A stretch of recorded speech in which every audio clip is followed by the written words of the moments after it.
கரிசல் மண்ணுன்னு சொல்ல முடியாது, களிமண்ணுன்னு சொல்ல முடியாது. அந்த மாதிரி இருக்கு. சரி, ஓகே, அது எந்த பயிர் வச்சாலும் அதுக்கு என்ன சொன்னாங்கன்னா, ஊர் சைடு சொல்லுவாங்க, அந்த ஏரி மண்ணை கொண்டு போய் அதில் அடிச்சு வச்சாக்கா அதை மிக்ஸ் பண்ணி விட்டாக்கா வரும். நான் அப்படியும் பண்ணி பார்த்துட்டேன். அதுக்கு ஆல்டர்னேட்டா இன்னொன்னு சொன்னாங்க, பாறையை கொண்டு போய் கொட்டி பண்ணோம்னா மிக்ஸ் ஆகும். பாறைனா முழு பாறை இல்ல, கொண்டு போய் அதையும் பண்ணி பார்த்துட்டேன். ஆனா அப்பவும் அது வரமாட்டேங்குது. அப்போ மண் அப்ப தண்ணி எப்படி இருக்கு உங்களுக்கு? தண்ணி இப்ப மானாவாரி பயிர் தான். மானாவாரி முன்னாடி வச்ச பயிர் தான். ஆனா அது உப்பு தண்ணியா இருந்தது. எங்க ஊர் சைடு. இப்ப நீங்க உங்களுக்கு மட்டும் தான் அந்த பிரச்சனை, யாருக்குமே வரலையா? இல்ல, எங்களுக்கு ஸ்பெசிபிக்கா அந்த ஒரு வயலுக்கு மட்டும் தான் அந்த பிரச்சனை. மத்த சைடுல இருக்கிற வயல ஒரே பயிர் தான், ஒரே வரம்பு தான்.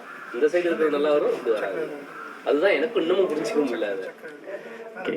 இது நிறைய இருக்கு. இது ஆல்ரெடி நம்ம வரை சொல்லியிருப்பாரு.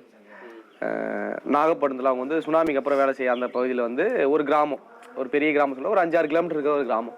அந்த கிராமத்தில் பார்த்தீங்கன்னா நிறைய பாரம்பரிய நெல் விளைவிக்கிறாங்க. அப்போ இந்த வயலில் ஒரு விவசாயி ஒரு நெல் விளைவிக்கிறாரு, அந்த வயலில் ஒரு விவசாயி ஒரு நெல் விளைவிக்கிறாரு. ரெண்டுமே ஒரே ரகம் தான். ஒரு மாப்பிள சம்மான்னு வச்சிங்க, இவரு விதநெல் எடுத்து மேலே போட்டாலோ அவர் விதநெல் எடுத்து கீழே போட்டாலோ முளைக்காது. இது கேட்கறதுக்கு எப்படி இருக்கு? மண்ணு ஒத்து போகல, அப்படிதான். ஆனா இதுல என்னன்னா, என்னோட மண்ணுக்கு அந்த மண்ணுக்கு நெல்லு மட்டும்தான் வரும். நஞ்சு அடிச்சு எடுத்தனா அல்ல, அதான் சொல்றேன். இப்ப நான் எதுக்கு இது உதாரணத்துக்காக சொல்றேன். விதைன்றதோ அந்த மண்ணோட தன்மைன்றதோ ரொம்ப நம்ம நினைச்சுக்கலாம், ஒரு ஊருக்குள்ள ஒரு மாவட்டத்துக்குள்ள ஒரே மாதிரி இருக்கும் அப்படின்னு நினைக்கிறோம்ல. மண்ணு ரொம்ப நுட்பமானது, தண்ணியும் கூட எல்லாமே. ஒரு இந்த இடத்துக்கும் அந்த இடத்துக்குமே பெரிய வித்தியாசங்கள் இருக்கும். ஒரே பாரம்பரிய நெல், அவங்க பாரம்பரிய தான் விளைச்சிருக்காங்க. இந்த வயல் பழத்துல ஒரு மேட்ல 2 வரப்பு ஒரு வரப்பு தாண்டி மேல இருக்கு. அவர் விதனால வாங்கி இவர் போட்டு முளைக்கிறது இல்ல, இவர் விதனால வாங்கி போட்டா அவருக்கு முளைக்கிறது இல்ல. அப்ப இந்த மாதிரி நிறைய விஷயங்கள் இருக்கும். இத புரிஞ்சுக்கிறதுக்கு கொஞ்சம் சிரமங்களும் இருக்கு. ஆனா இந்த மண் தயார்படுத்துறதுக்கு நம்ம நேர்ல பார்க்கும்போது வேணா இன்னும் அதை எப்படி மேம்படுத்தலாம்னு பார்க்கலாம். அங்க வயசானவங்க இருப்பாங்க இல்லையா, அவங்களுக்கு ஒரு சில நுட்பங்கள் இருக்கும். இப்ப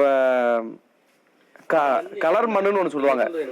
அந்த மண்ணு எப்படின்னா, அதுக்கு முன்னாடி அந்த ரசாயன உரம் போட்டு தண்ணி பாய்ச்சி பண்ணியிருந்தால அது தரிசா இருந்தனால இல்ல. அதான் அதுக்கு ஒரு சின்ன உதாரணம் சொல்றேன். அந்த நிலத்துக்கான தாவரத்தை தேர்ந்தெடுக்கிறதுக்கான இது கலர் மண்ணுன்னு ஒண்ணு இருக்கு. கலர் மண்ணுல எதுவுமே விளையாது அப்படின்னு ஒரு கோட்பாடு இருக்கு. தெரியுமா? கலர் மண்ணு பத்தி யாருக்கு தெரியுமா? கலர் மண்ணில் எது போட்டாலும் முளைக்காது, களை செடி முளைக்காது. ஆனா கலர் பாலைன்னு ஒரு நெல் இருக்கு, அதை போட்டீங்கன்னா விளையும், நல்லா விளையும். கலர் பாலை. உங்களுதுல களை செடியும் வராதுங்களா? கல்ல வராது. இல்ல, களைகள் மத்த களை செடி அப்படி அங்க எதுவும் நாங்க இல்ல. அதான் சொல்றேன், அந்த நிலத்தை அவரு புரிஞ்சுக்கிறதுக்கு இல்ல, மண்ணு எப்படி இருக்கும்னு நம்ம ஒரு புரிதல் வர்றதுக்கு ஒண்ணு சொல்றேன்.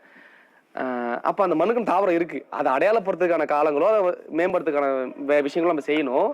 ஆனா இது இப்ப இங்கிருந்தே பண்ண முடியாது. நம்ம நேர்ல போய் இது வேலை செய்யும் போது அங்க கள ஆய்வு பண்ணும்போது தான் பண்ண முடியும். ஆனா இது திருவண்ணாமலையில ஒரு விவசாயிகளோட வேலை. ஒரு விவசாயி ரொம்ப வருஷமா ஒரு பாரம்பரிய நெல் போட்டுட்டே இருக்காரு. அவர் அந்த நெல்லை தவிர வேற எதுவும் போடுறதே கிடையாது, வேற எதுவும் விளையிறதும் இல்லை ஒரு நிலத்துல. அதுதான் அந்த கலர் பாலை. இதை கொஞ்சம் ஒரு 4-5 வருஷத்துக்கு முன்னாடி அது நம்ம அங்க இருக்கிற கலசப்பாக்க விதைக்குழு அதை பார்த்து அவங்க அந்த விதை நெல்லை மீட்டு எடுத்து அதை இப்ப இந்த மாதிரி கலர் நிலங்கள் எங்கெல்லாம் இருக்கோ அதை அங்கெல்லாம் பரப்புறதுக்கான வேலைகள் செஞ்சிருக்காங்க. இப்படி ஒரு நெல் இருக்கு, இப்படி ஒரு மண் இருக்குன்னு இருக்குல்ல, இது எவ்வளவு பெரிய அறிவு. அப்ப நம்ம இன்னும் எந்த அளவுக்கு விலகி இருக்கிறோம், வெளியே மண்ணை புரிஞ்சிக்காம இருக்கிறோன்றதுக்கு இது ஒரு பெரிய உதாரணம். இந்த மாதிரி நிறைய புதிர்மை இயற்கையில இருக்கு. அதெல்லாம் நம்ம கனெக்ட் பண்றதுதான் தேடுதலோ பயணங்களோ அனுபவங்களோ. இதுக்கு தான் அந்த அறிவை கைமாத்தாம அந்த தாத்தாவை நம்ம பார்க்கல, இல்ல அவரு வேற ஒருத்தருக்கு அந்த அறிவை கடத்தலைன்னா என்ன ஆயிருக்கும்? அந்த மண்ணில் கடைசி வரைக்கும் இது விளையாத நிலம்னு சொல்லிட்டு போயிட்டே இருந்திருப்போம். இந்த நெல்ல கலர் நிலத்தை என்னையா விளையும் அப்படின்னு சொல்ற ஒரு மொழியாயிட்டு இருக்கும். இப்படி இதுக்கு விளையாட ஒரு நெல் இருக்கியா அப்படின்னு சொல்லி அங்க மாறுது இல்லையா அந்த இதோ. இன்னொரு அந்த நெல் தகவமைச்சதும் காரணம் இருந்திருக்கலாம். ஒவ்வொரு விதை எப்படி நிலத்துக்கு ஏற்ற மாதிரி தன்னை மாத்திக்குதோ அப்படி ஒரு நெல், அந்த திறனா அந்த கலர் பாலைன்ற நெல் கிடைச்சிருக்கலாம். அது உடனே கூட அது விளைஞ்சிருக்காது, அது விளையிறதுக்கு பல 100 ஆண்டுகள் ஆயிருக்கலாம் அந்த தகவமைப்பை ஏற்படுத்துறதுக்கு. இந்த விஷயம் நீங்க மனநிலை வச்சுக்கிறதுக்காக சொல்றேன். இந்த நிலத்தை மேம்படுறதுக்கோ மற்ற விஷயம் நம்ம அப்புறமா இது பண்ணுவோம். இது நீங்க மண்ணை இன்னும் நுட்பமா புரிஞ்சுக்க வேணும்ன்றதுக்கு ஒரு உதாரணம் மட்டும்தான். ஓகே, அதனால மண்ணோட கான்செப்ட்ல இருந்து வெளியே வந்துடும். அடுத்தது, ஒரு பயிர் வளர்க்குறது மண்ணு மட்டும் முக்கியம் இல்லை, அதுக்கு ரொம்ப பிணைப்பா ஈக்குவலா இருக்கிறது தண்ணி, நீர் நம்ம சொல்றோம்.